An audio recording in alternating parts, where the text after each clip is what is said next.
Welcome to the Complete Fitness Podcast with Core 4 Complete Fitness. Your episode is starting in 3, 2, 1. Alrighty, what is shaking, everybody? Welcome to another episode of the Complete Fitness Podcast. This is episode 120, everybody. Check in with yourself. How you doing if you're watching or listening? Thank you so much to start. I hope you're doing great. Michiganders, summer and spring is here. The sun is shining. It's officially iced coffee season. Iced coffee season. Which is always a fun transition throughout the year when you switch from hot to ice. At least I do. Not all the time. Sometimes you just need a warm cup of coffee and a good book. Not me, hate reading, but you get what I'm saying. The sentiment. How are things going with you? I hope everything's great. I hope you're enjoying the sunshine, getting outside and moving, because moving is unfortunately something we have to do. Not unfortunately, but to a lot of us, that seems like a burden. Unfortunately, it's something we have to do. We have to move our body. Oh, yes, we do. I am talking today about how to conquer our nutrition finally, because a lot of times it's the start, which we've talked about 1 million times on this podcast. Starting that boulder. If you're going to start pushing a boulder, flat surface, up a hill, down a hill, the hardest part is to get that thing started, which we relate to fitness, which we relate to nutrition. It's always hard to stop and start, which is why we should never stop and start again. As you know, big components of that here. Listen to the podcast. Continue to listen to the podcast if you are somebody who falls in that trap all the time. Our last podcast, 2 podcasts ago, we really honed in on that. So we want to eliminate that. And this is a way to start. Okay, so it's easy to say don't stop and start, but starting is the hardest part. And this is a big thing for your nutrition. A lot of us have nutrition problems, whether it's just eating poorly, or the medical things, whatever goes on. But we have family history, so we have things to be careful of, whether it's sugar, heart disease. So it's all customizable and all unique. I'm not going to talk about that. I'm talking about more personalized to you and what your problem is. What's your vice? Okay. Some people smoke cigarettes. Some people, have countless things but it's the vice. It's the one thing you do that isn't the best for you. But it's the only thing you hear that all the time. Oh, it's my only vice. Booze. It's my only vice. It's like, yeah, but it's every single day. So, it's damaging to your health. We need to get it under control at least a little bit.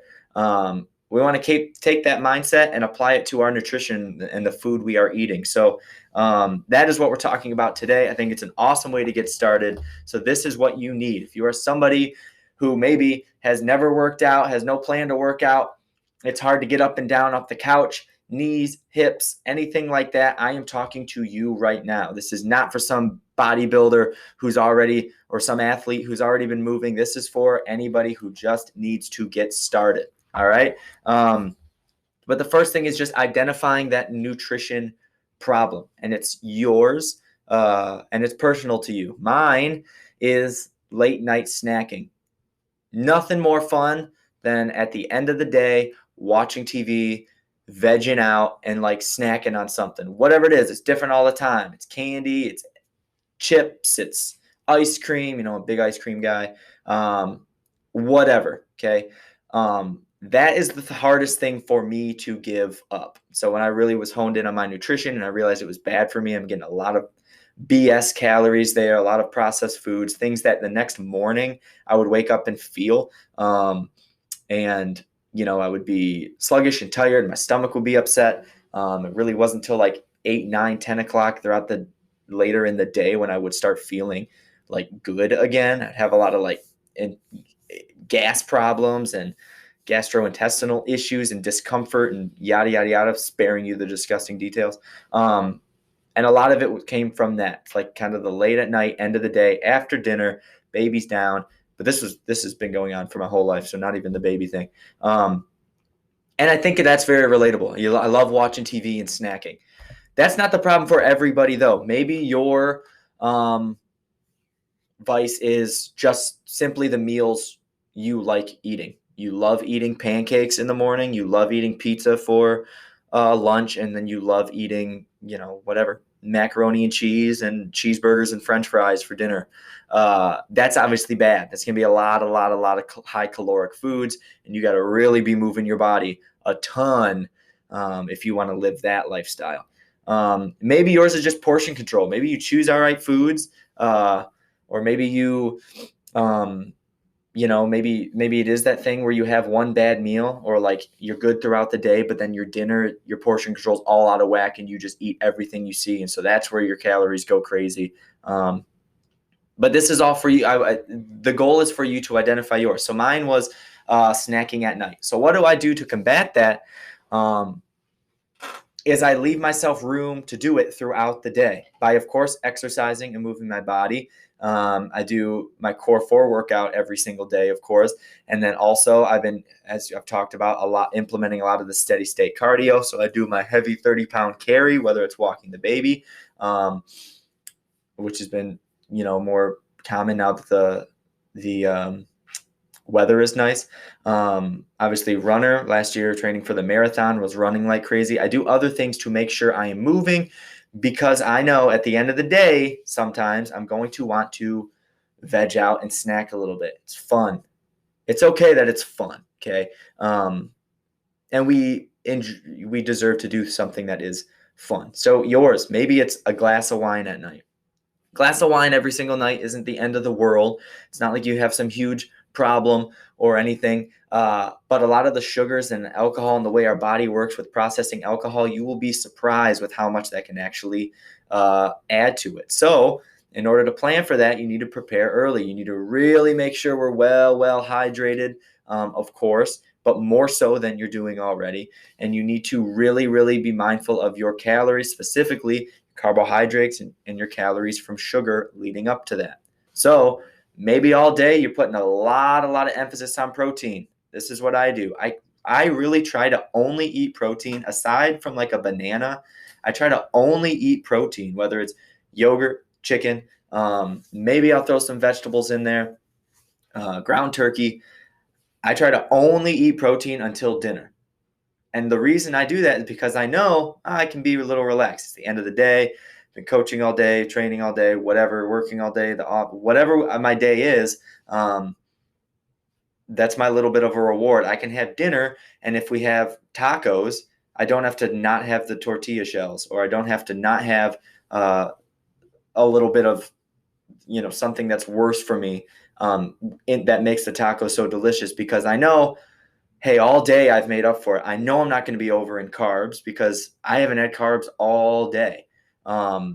Same thing. Once dinner's done, if I find myself still hungry, I know, okay, I don't have to just have whatever, some form of protein for the snack right now.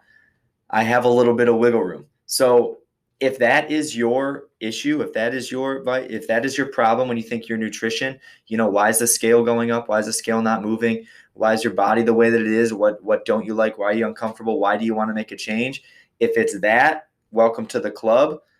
That is the best way to combat it. Start front loading your days. You can't have a muffin for breakfast and then also snack at the end of the night. You can't. Now, if snacking at the end of the night is not your problem and you want a muffin for breakfast, this is back to the meal choices or portion control, you can do that just fine. However, you need to be mindful. If I'm having my muffin to start my day for breakfast, this is going to take up a lot of calories, a lot of sugar, and a lot of carbs for my day. I need to be mindful of that. And I need to know, come dinner time, if we have tacos, tortilla-less, or I'll be able to have one full one with a full tortilla, and the rest of it's just going to be whatever, the ground chicken or the ground meat, turkey, whatever you have, with the seasoning and some avocado and some cheese, things to lean out and limit the calories and the carbs. So it's not restrictive this way. I mean, it's restrictive. You need to be mindful, of course, but anything is going to be that's going to actually make a change, because what you're doing right now is not working. Thus, you want to start and make a change. So we've accepted that already. but it's very manageable. And also we need to have the mindset that this isn't the way to make a drastic change. You're not going to do this and lose 10 pounds in a week. Of course, it's possible for some of us, but don't bank on that happening. But this is going to be a steady decline. You're going to start getting things right, get things moving, and live your life in a healthier fashion. The biggest takeaway I'd say, I guess, from that little rant is really make sure that we identify what our vice is. Maybe it's a combination of all of them. And that gets more into like what processed and fake foods and sugars do. They actually have these very highly addictive traits in them. Sugar does. I believe I talked about this on the podcast, did it on our Facebook Live video.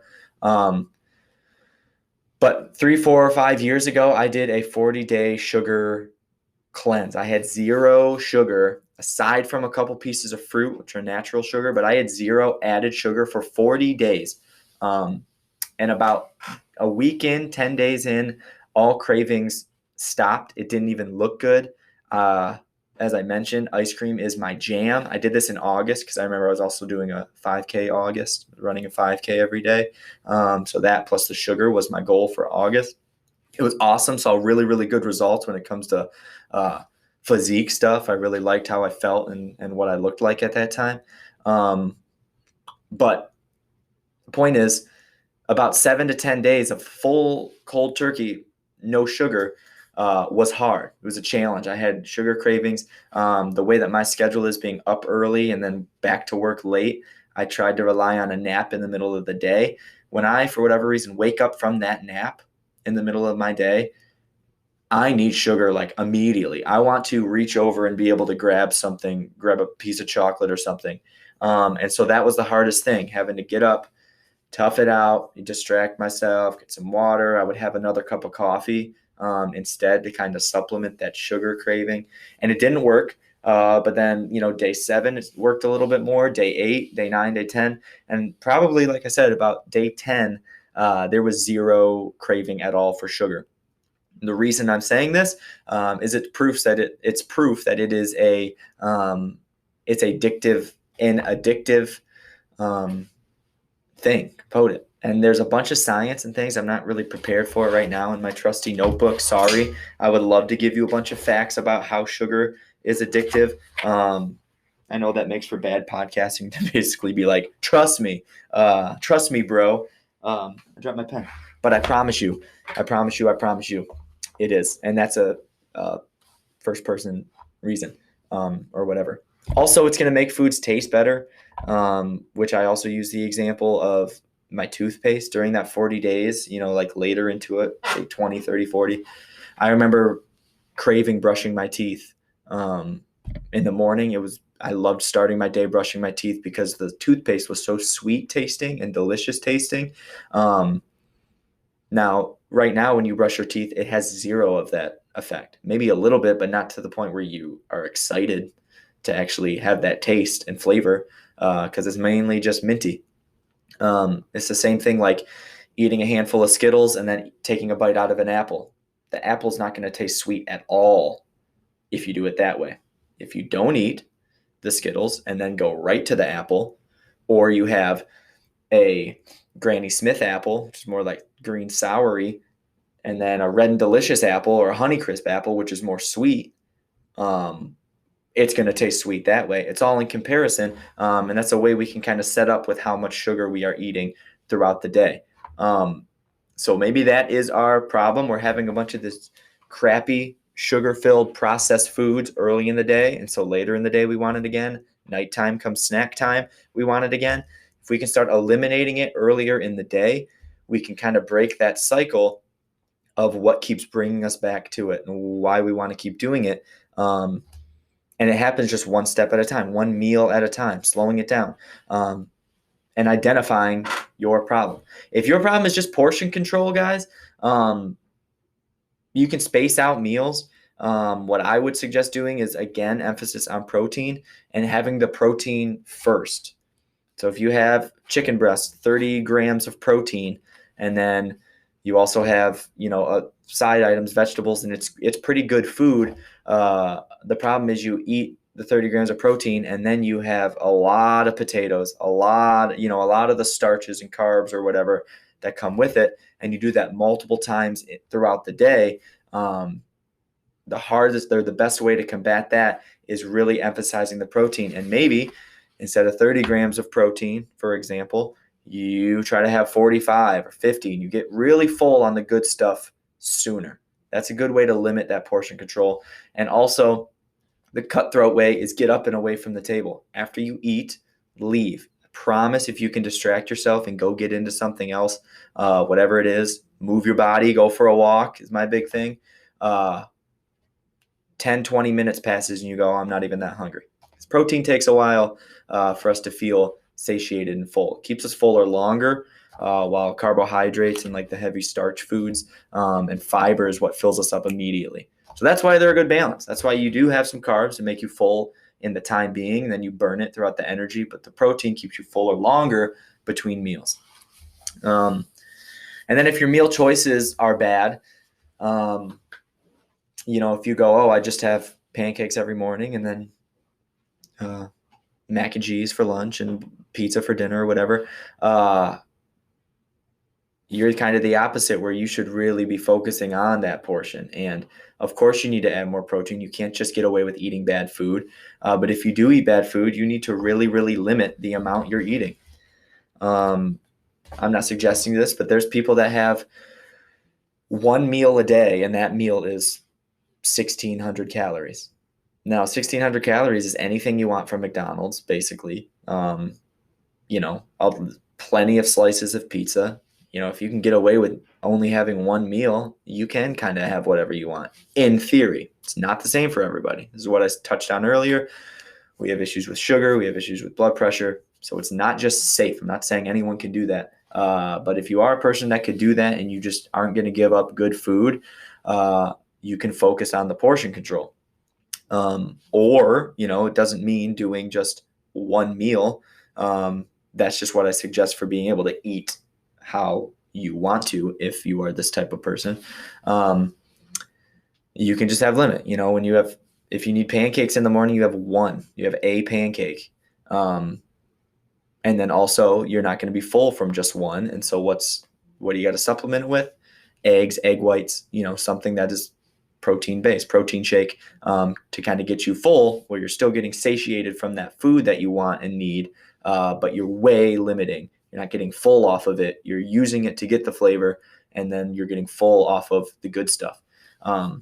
Same, like come lunchtime, if you need that mac and cheese, it's a side item. You have a little bit of it, fine serving, and then you have chicken or something that's very, very nutritious for us.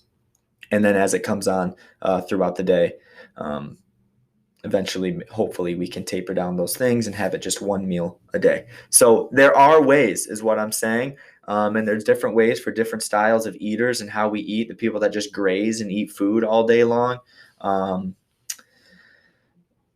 just being mindful of seated eating. We talked about this with Becky a year ago when she was on the podcast.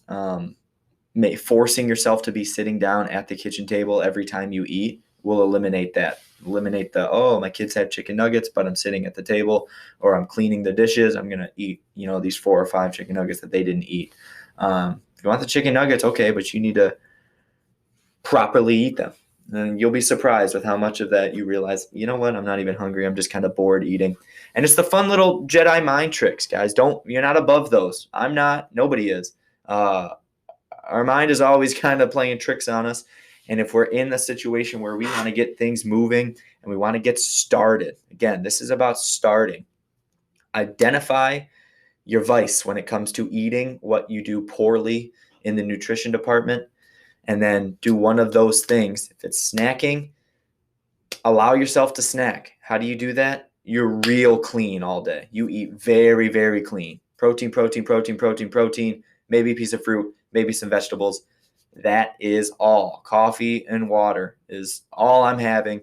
And honestly, more times than not, when the nighttime comes, I'm not really that jazzed to snack throughout the week. Of course I do. I let myself have fun on the weekends, of course. Not all weekend, but one day.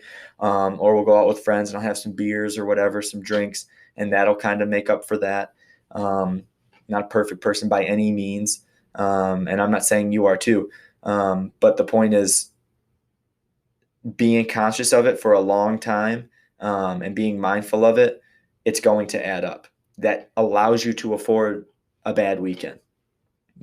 I think a lot of times it gets confusing when people talk to trainers or, people in the fitness world, and they are somebody who might be 100 pounds overweight. And we say things,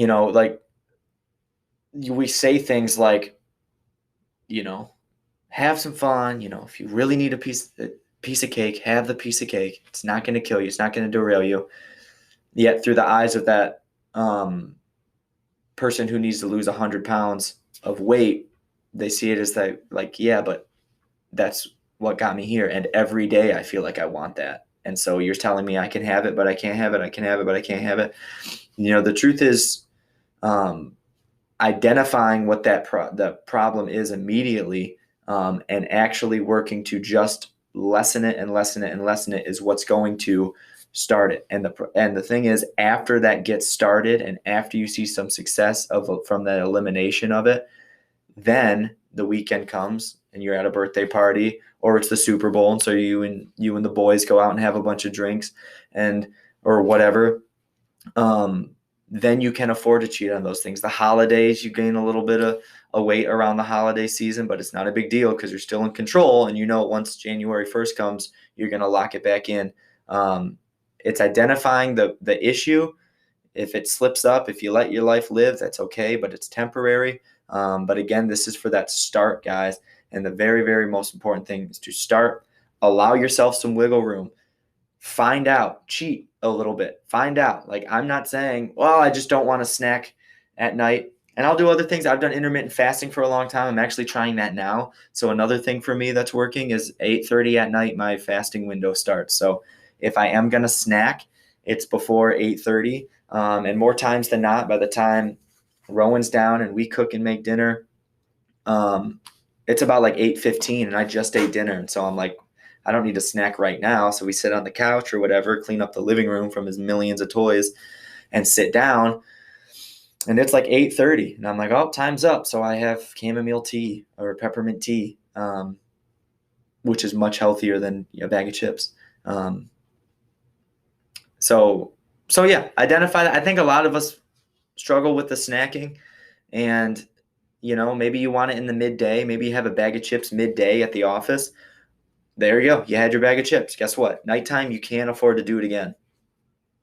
You want to be able to do it at nighttime? Don't have it in the middle of the day. But we get a lot of us get both. And the truth is we can't afford to. It's not the way we're designed.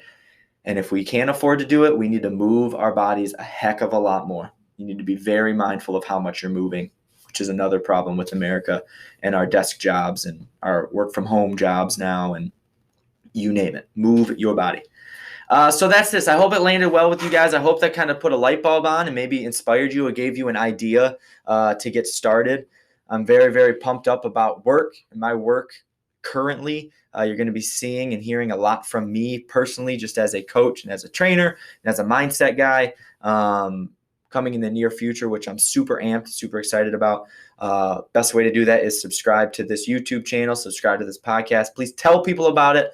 Allow us to grow. We've said this many times, but we are putting $0 into funding this podcast. This is all just us making, these podcasts and making this content. And we've discovered so far that people enjoy it. There's a huge mental element that comes with getting in shape and staying in shape.